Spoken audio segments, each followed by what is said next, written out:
אנחנו היהודים, הישראלים, אנחנו הרעים. והם החמאס, המחבלים, הם הטובים. הם המסכנים, הם המדוכאים. זה הנרטיב שמשתלט לאחרונה על העולם. כי ישראל נכשלה בכל מובן אפשרי בהסברת המלחמה. וכך יצא שהקורבן הוא התוקפן, התוקפן הוא הקורבן, היפוך נרטיב. אבל יש אישה אחת, דווקא באוסטרליה הרחוקה, מגישת חדשות של רשת סקיי ניוז, שמיד לאחר ה7 באוקטובר לא רק ידעה להבחין בין טוב לרע, בין נכון ללא נכון, אלא גם הייתה מוכנה ועדיין מוכנה לשלם את המחיר של התמיכה בנו, היהודים, הישראלים, והיא בכלל לא יהודייה, לא ישראלית. אבל היא כן בת של קצין בצבא האוסטרלי, שבעצמו נלחם במלחמות, אחר כך גם היה חבר פרלמנט ותמיד היה תומך בישראל. היא קיבלה את זה מהבית. אז אם טרם הכרתם, בואו תכירו. ארין מולן, בת 41, אם לילדה בת 6 וכיום אחת המסבירות הכי טובות שלנו בעולם. אז לרגל הגעתה לטורונטו בכדי להסביר לנו, היהודים, שאנחנו צודקים במלחמה הזאת, לאן הגענו, החלטתי לארח אותה לראיון על ההבדלים בין טוב לרע, על המצפן המוסרי האבוד, ולמה היא מוכנה לקבל כל כך הרבה איומים לחייה ולחיי משפחתה, ועדיין לייצג את הסיפור שלנו בעולם. לפני שנתחיל אני אוסיף שבתקופת השואה, שלא נדע, קראו לאנשים כמוה חסידי אומות העולם.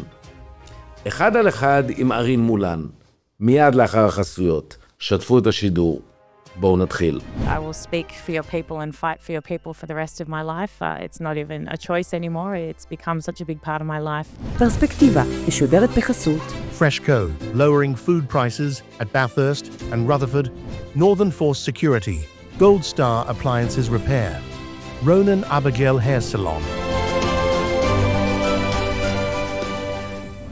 אוקיי, תודה שנשארתם איתנו, ועכשיו אני אעבור לאנגלית. Hello and welcome, ארין מולן. Thank you so much for having me. It's such a pleasure to be here. It's a pleasure having you. Welcome to Canada, first of all. Thank you. It's not as cold as I thought it would be.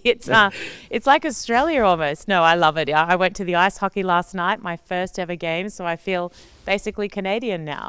Wow, okay.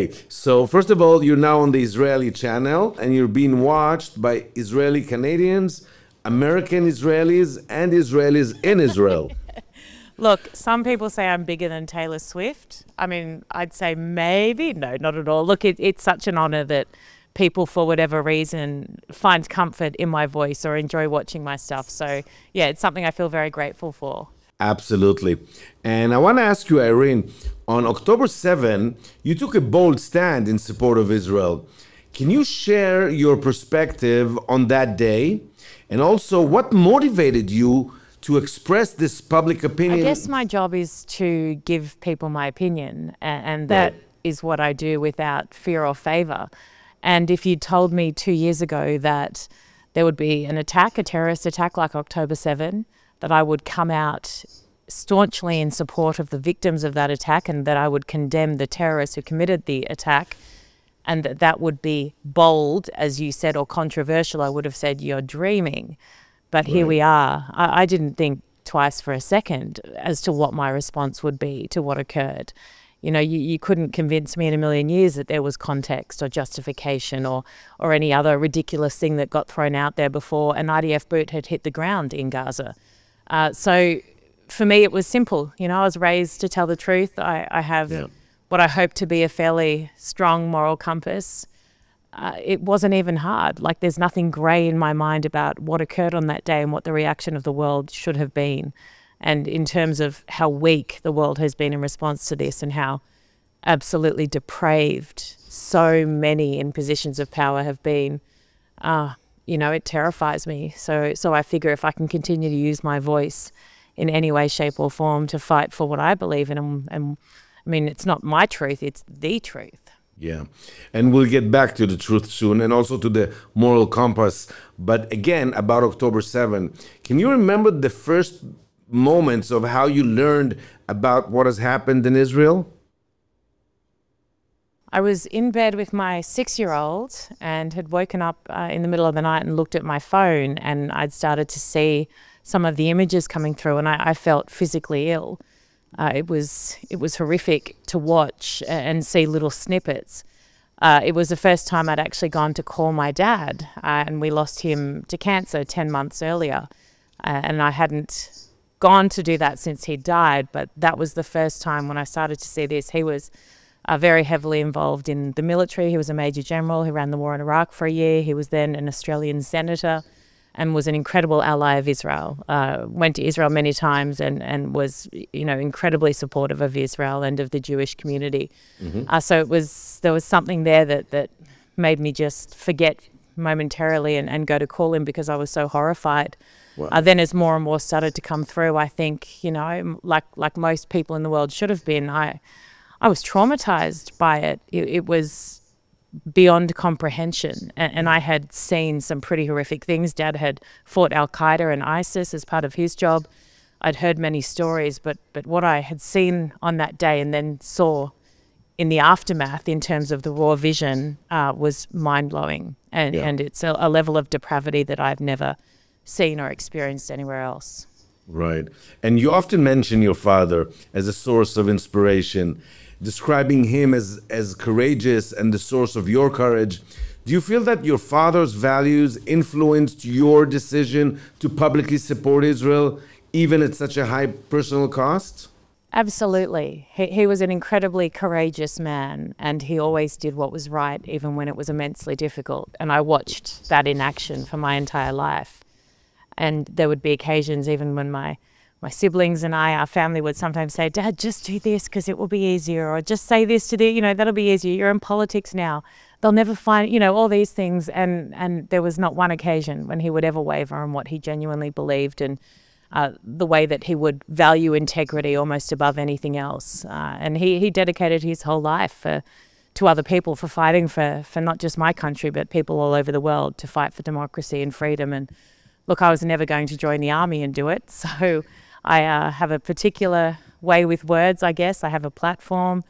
And this is my way of fighting for the exact same things that he fought for every day of his life. And I hope in some way that through me, his legacy lives on. And the thought of him hopefully even being a little bit proud of me and what I've done over the past year and a half fills me with joy. I'm sure he is very proud of you. And we are very proud of you also. Australia has experienced such a rise in anti-Semitic incidents recently, especially in Sydney and Melbourne. What are your thoughts on the current state of anti-Semitism in Australia, and how does it affect the Jewish community? Yeah, it's pretty horrific. I live in a big Jewish community and now didn't have so many Jewish friends prior to October 7, just didn't, run in my circles. But now my daughter has started school. A lot of the families at her school are Jewish, and I see daily the impact that it has. People are deeply traumatized, and not just by what happened on October 7, I think more so by the reaction of a world and of a country, particularly in Australia, that has let them down so deeply. And for lots of Jewish Australians, the contribution they've made to Australia is immense in so many different ways. Right. It's a country they love, that they're citizens of, and to see a section of that turn so heavily on them, I think has been incredibly challenging and dangerous. We've had lots of incidents, synagogues being blown up. We've had car bombs, spray paint of awful things on kids' schools. And, you walk past now any place, it doesn't even have to be Jewish, just a link to someone who might once have dated someone Jewish, and you have to have security. And, it's crazy. It's not the Australia that my dad fought for. It's not the Australia that I know and love. And I think this is the first time as a 41-year-old that I've felt deeply ashamed of my country. And that was those first images at the Opera House on October 9. Again, before an IDF boot had hit the ground, I remember feeling this deep sense of shame. Wow. Can you tell us a little bit about the Jewish community in Australia? How would you describe its culture, demographics, and the role within the broader Australian society? Oh, they're incredibly, for the most part, wonderful people. A lot of high achievers, a lot of people who have made immense contributions to Australians' way of life, whether that be through politics, through defence, through business. A lot of very successful people. And a lot of them are so very generous. Those who are successful give so much of their money to charity and support so many different things. And they're also just everyday people, everyday Australians as well, who just want to live their life in peace, who want their kids to go to school without that sick feeling in their stomach about what might occur or what might be thrown their way. So I think life has changed dramatically for Jewish people in Australia. Of course. And standing by your beliefs has come at a personal price. Have you lost friends or faced strained relationships due to your public stance? I have, absolutely, yes. But when I really think about it, I don't want friendships or people in my life who would look at October 7 and think that Hamas are in the right in any way. So to be honest, it's been a fairly good cleansing process in lots of ways. And yeah, look, it's hard in many, many, many ways. And I'm a single mum with a 6-year-old little girl, and daily I receive death threats to her, to me. Oh. It's, you know, I question daily whether or not I'm doing the right thing, because by my very public and vocal stance, I put her in danger. But pick your hard, right? It makes life harder now, but down the track, if I don't speak out and other people don't speak out, the world she's going to grow up in is not going to be the kind of world that I want for her. So, you know, every day my fight is for her before anyone else. Yes. By the way, how are you informed about your dismissal from Sky News? What was the official reason provided, and how did you react to it, to being fired? Oh, look, it's not something I particularly want to go back over and over. It's the first time in my, last year's the first time I was sacked from anywhere in 20 years in media, so I've done pretty well given the nature of that industry. Look, I was told that it was for financial reasons, and, you know, that's, it's all part of it, right? I'm a pretty pragmatic person. I don't hold grudges. I'm not bitter. I think, you know, I was devastated for the first few hours. You know, it had been my dream job, and I loved doing that show, but very quickly over the next day or so I realized they're a studio and they're a platform, but that's it. Everything I do and say in my monologues that were going viral each week were mine. I wrote everything. You know, it's all, my show was me, and I had a great team of producers, et cetera, but I knew that I could do what I was doing elsewhere and do it myself. So very quickly that kind of pain and you know, the hurt, and it is a hurt. It doesn't matter what the reason is. For whatever reason, if a company determines that you are not of value to them, that's going to hurt your ego, and that's going to be difficult. But I look back now and see it as the greatest blessing in the entire world. You know, it means that I now can do this kind of thing. I can travel the world. I'm with my daughter every morning. I walk her to school every afternoon. I'm the most present mother while still working as hard as I've ever worked. It's been a blessing in disguise, absolutely. Yes. Do you feel that for the first time in your life, and just because of your views, you were actually being canceled and your voice was being silenced?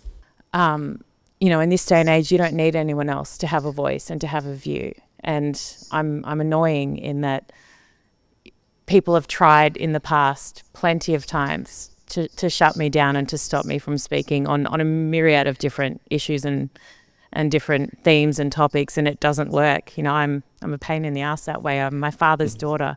You know, he was a 6'6" Major General who went to war and killed ISIS and Al-Qaeda. I do it in a slightly different way, but I feel like, you know, in some ways it's a similar skill set. Yeah.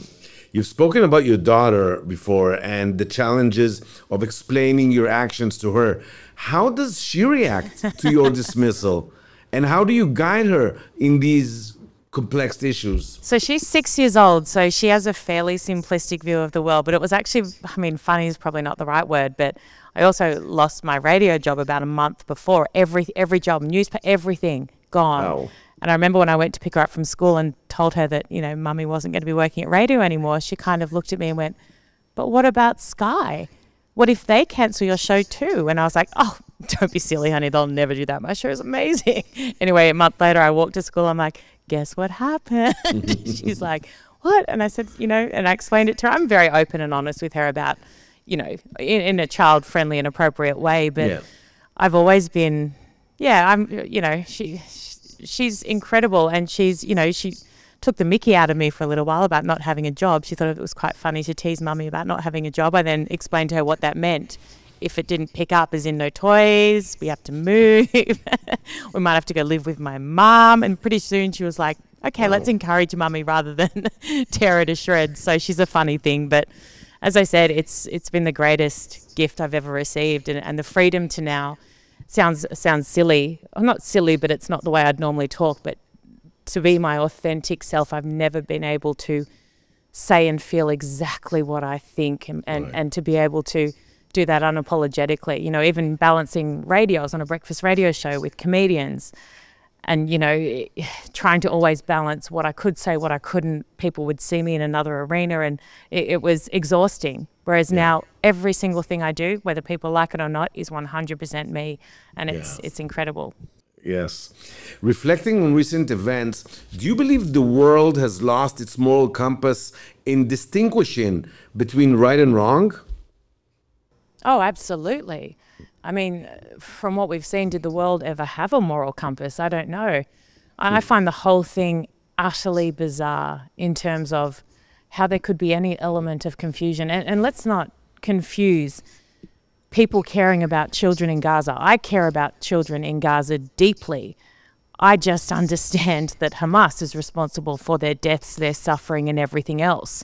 So I can't fathom why people would equate caring for children in Gaza with being against Israel and essentially being pro-Hamas. That makes no sense to me. I mean, I wish I could understand it. Generally, if I differ in an opinion or a stance on something with someone, I can generally look at it and say, okay, I understand why they've come to this position. I don't agree with it, but I understand their reasoning, their thinking. Yeah.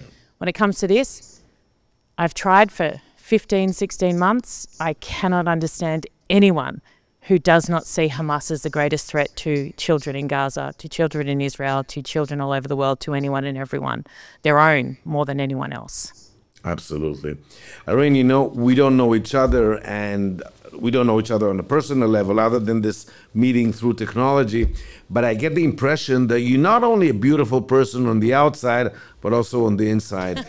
and I want to tell you, first of all, thank you for everything that you do for us. Thank you for your voice. It's not taken for granted. And I want to give you the opportunity to speak directly to Israelis and send them your message, both as an Australian, as a woman, and also as a media personality. Oh, thank you. I appreciate that very much. Your very kind words. I'm immensely uncomfortable with the fact that I should be thanked for just telling the truth. It should be common. There should be nothing special about me, and I'm so sad for your people that there is. It's crazy. What I would say is I'm completely unqualified to give any advice to the Jewish or Israeli people because you are the strongest, most resilient group of people I've ever met in my entire life, and I've had the privilege of meeting some pretty incredible people. I love that my voice gives you some comfort and hopefully sheds some light on those outside of your community and hopefully drowns out a little bit of the propaganda. I will speak for your people and fight for your people for the rest of my life. It's not even a choice anymore. It's become such a big part of my life. And selfishly as well, because I'm not silly enough to think that it stops with Israel or stops with the Jewish population. I know exactly what comes next. And it's not even coming next. It's here now. It's in our own countries now. It's in Western civilization now. It's breaking down societies right now. So I fight for you and your people, but I also fight for my people, even though some of them are a tiny bit confused. Very confused. You're so right, Arin. You're so true. Arin Moulan, thank you. God bless you. And may God give you strength to keep on going. Thank you so much. I really appreciate it and sending lots of love. Thank you. Thank you very much. אוקיי, זאת הייתה השיחה עם ארין מולן, ואתם יודעים, ארין, בגלל הדעות שלה לגבי ישראל, לא רק מקבלת איומים באוסטרליה, אלא גם ההגעה שלה כאן לקנדה הייתה מלווה בסיכון ביטחוני, ואני רוצה שתשמעו מה שסיפר לנו לפני ההקלטה עם ארין, המאבטח האישי שלה, אהרון חדידה ממגן חירות. שימו לב מה אהרון אמר לי, שאפילו סלבריטאים צריכים הגנה כשהם מדברים באופן כל כך נחרץ על ישראל. שימו לב. We absolutely got to that point. We're beyond that point. As a matter of fact, in the baggage area, when she landed, somebody made a comment to her to go back to Australia. So, and they didn't use that terminology. They weren't as nice. I'm changing it up for the radio, for TV, obviously. But yes, there's threats. There's people that want to oppose any voice that speaks out in this community. Anybody who wants to be, you know, strong and proud and who's telling the truth, frankly, who discusses the absolute honest truth about Israel, about the IDF, about our hostages, is, you know, they want to silence them at any and all costs because it conflicts with their narrative. So, of course, they want to silence it. And yes, we're absolutely at that point and beyond it. People on the street saying free Palestine, that's not our concern. Go ahead, say whatever you want. I couldn't care less. You can free Narnia, you can free Palestine, you can free whatever you feel like, Alice in Wonderland. What matters to me is when you start targeting Jews by using words like Zionist when you really mean the word Jew. We all know what you're doing. This is a war of words. We're not fighting the same war that they are. At the very beginning we thought we need to protect the Jewish community from being attacked. That's not what we're actually needing to do. What we need to do is make sure that our narrative is heard, because they use words that are historical pain. They call Gaza a concentration camp. They say, you know, the words like genocide. They say things that are, you know, they're going through a Holocaust. Why do they use those words? Because they're taking away our historical pain, and they're taking for themselves, and they're it's revisionism of history in many ways. They do that on purpose. And when they keep saying Zionist is bad, Zionist is bad, and we're not saying, no, Zionist is good, Zionist is good, Zionist is good, the word becomes so heavy with meaning that isn't what it should be defined as, that even Jews are scared to say I'm Zionist, or even when they say they're Zionist, they kind of feel a little bit, you know, oh, I'm a Zionist, like, are you going to react poorly? We have to stop that. We have to be proud to be Zionists, and we have to be able to say that we're Zionists. We can't be scared of it. That's an important part. אז מסתבר שגם סלבריטאי, שאפילו אם הוא לא יהודי, אבל עצם זה שהוא תומך בישראל, צריך הגנה מפני איומים, גם כשהוא לא בארץ שלו, אלא גם כשהוא כאן בקנדה, שכמו שאנחנו יודעים, האנטישמיות כאן עלתה בצורה מטורפת. כי כל המצפן המוסרי, לא רק של קנדה, בכלל בעולם, איבד עזימות לחלוטין. אז זהו, אני רונן, שנדע ימים טובים יותר. שתפו את השידור, להתראות.